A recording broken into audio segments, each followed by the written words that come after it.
community diagnosis. So ano nga ba ang community diagnosis? Let's hear it from AJ. Community diagnosis is a method used to assess the health needs and problems of a specific community. It involves collecting data and information about various aspects of community health, such as disease prevalence, access to healthcare, environmental factors, and social determinants of health. These informations help in identifying priority areas of intervention and developing target strategies to address health issues within the community. Essentially, it's like diagnosing the health of the community in order to understand its unique challenges and develop effective solutions to improve overall well-being. So sa madaling salita, ito ay parang pagsusuri o pag-aaral ng kalagayan ng isang barangay o lugar para malaman kung ano ang mga sakit, karamdaman o mga problema sa kalusugan na dapat bigyang pansin at solusyon. So here are the few things that we need to do if we are going to conduct a community diagnosis.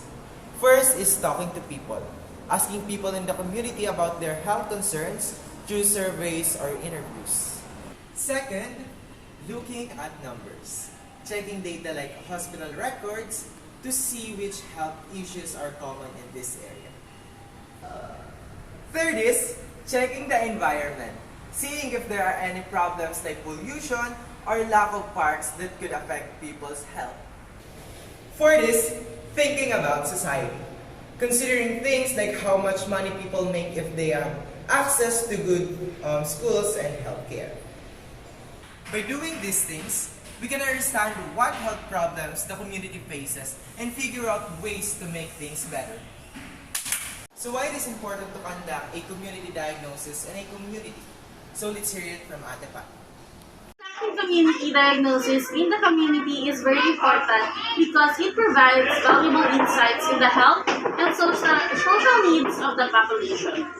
It helps identify existing health disparities, access, availability, and accessibility of the healthcare services, and also determine the specific challenges that faced by the community.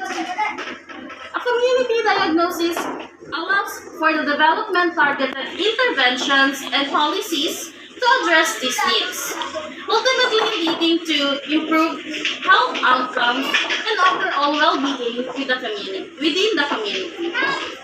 What is public health?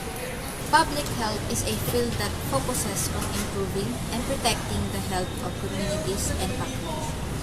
It involves various efforts such as disease prevention, health promotion, and policy development to ensure the overall well-being of the society. Public health professionals work towards addressing health disparities, conducting research, and implementing interventions to address public health challenges.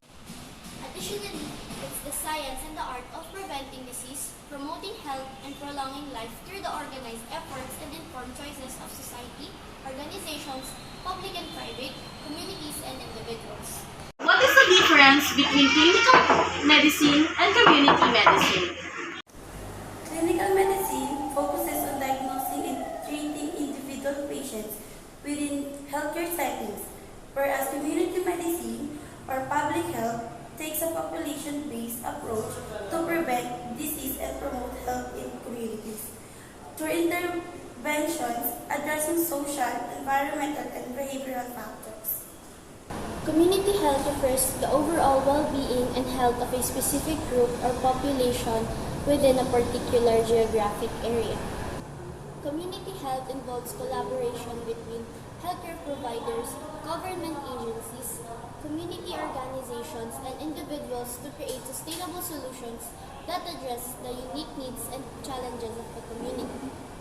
Lagi nating tatandaan na ang kalusugan ay mahalaga. Kaya dapat natin itong pahalagahan at pagtuunan ng pansin.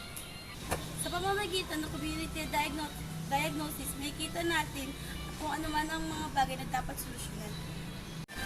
Kung ang mga tao ay may maayos na kalusugan, magiging masagana ang Hope you learned something about community diagnosis. Till next time, bye!